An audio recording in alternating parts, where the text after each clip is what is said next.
So as we approach the end of the year, at the time of recording of this video, it's October 20th. I thought it would be a really interesting idea for us to take a look at home prices by property type year to date. Now, we're gonna use a month over month look at the home prices. For example, as you guys know, if you're already a member of my WhatsApp group chat, I share across these numbers anyways on a monthly basis.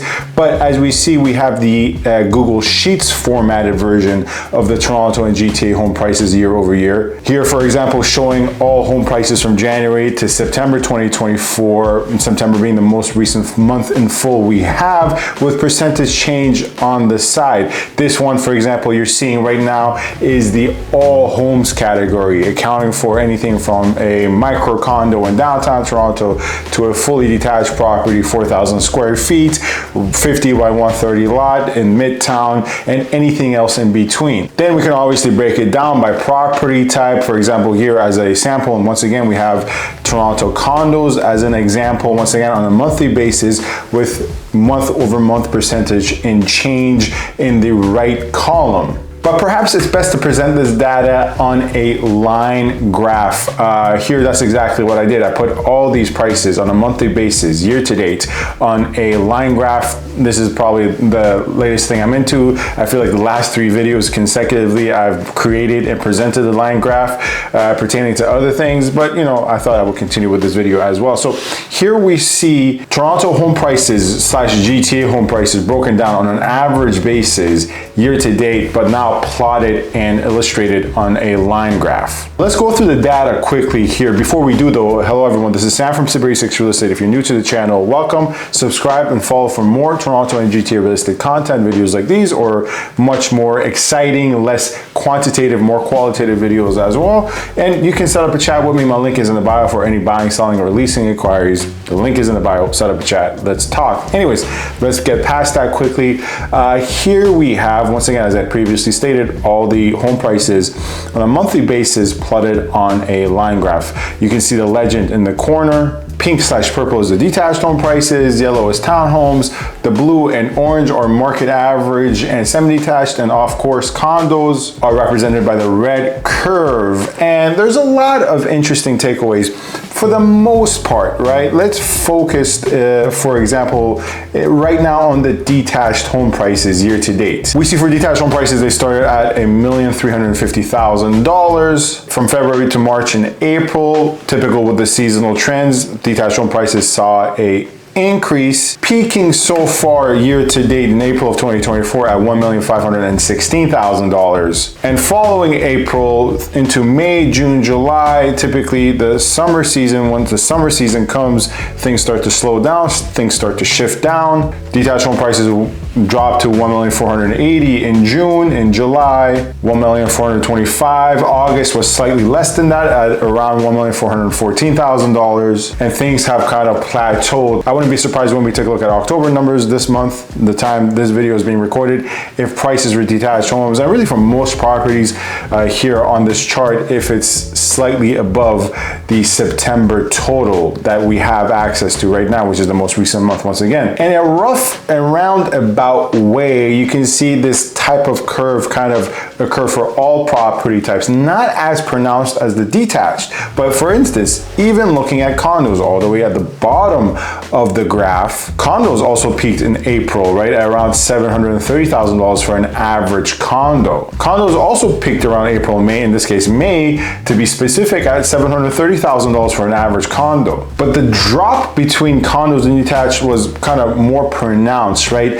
In August, condos plummeted all the way, unplummeted, I'm really using the word, like I'm laying it on thick, right?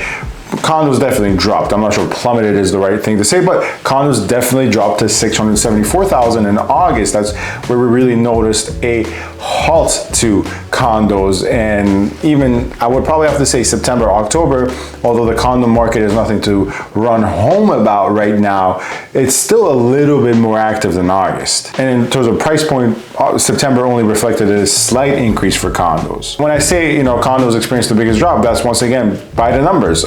The summer dip for condos was most pronounced at 6%. slightly above of all home categories, right? Here in the middle of the graph, you might see a little bit of a confusing curve, two curves kind of intertwining and kind of blocking each other. Those two curves are the average home prices for semi-detached on a monthly basis and all home types, which on a month-to-month basis kind of compete for each other. They're around the same price point. That's why these two curves are kind of overlaid on top of each other. In the beginning of the year, both all home types and semi-detached, both categories were at $1,038,000 in January of 2024. And much of the similar seasonal trends we've just discussed kind of continued from then on in to the point where in May, things were once again between market average, and semi-detached were kind of on par, very close in proximity to each other. They were both around 1,172,000. And then in June, that's where the difference, the delta kind of was more pronounced. Semi-detached, as indicated by the blue curve, kind of remained stronger around the $1,162,000 price point on an average sold price basis, whereas as we see market-wide, as indicated by the orange, dipped to $1,102,000. If I had to guess, it's probably condos and townhomes that took a concurrent dip at that point in time that kind of dragged down the average sold prices for market-wide.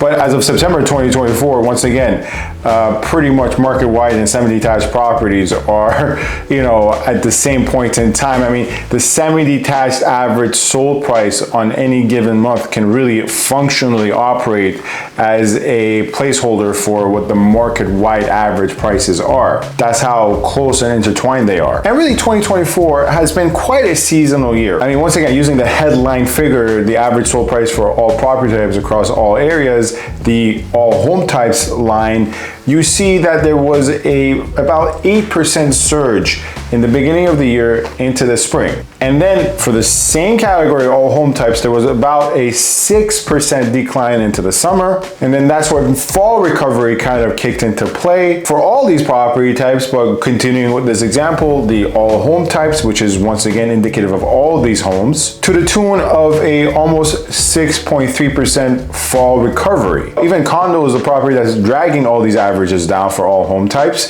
and the lowest price point property, clearly from this line graph, we see even that saw a bit of a fall recovery and has seen a bit of a fall recovery so far to the tune of around 1.15%. Now, this will be much of a different story if we were overlaid this between this, same time in 2023 and same time in 2022. Prices, for the most part, are less than 2023 and less than 2022, right? Definitely way less than 2022.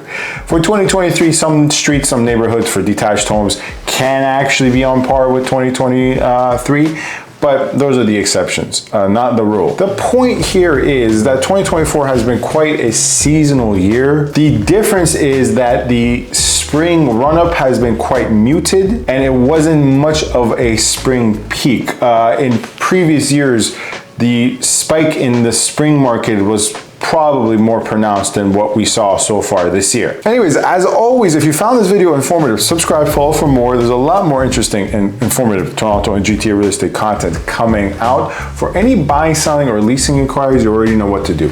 My link is in the bio. Simply set up a chat. I'd be happy to assist you with any real estate inquiries. Thank you very much for watching.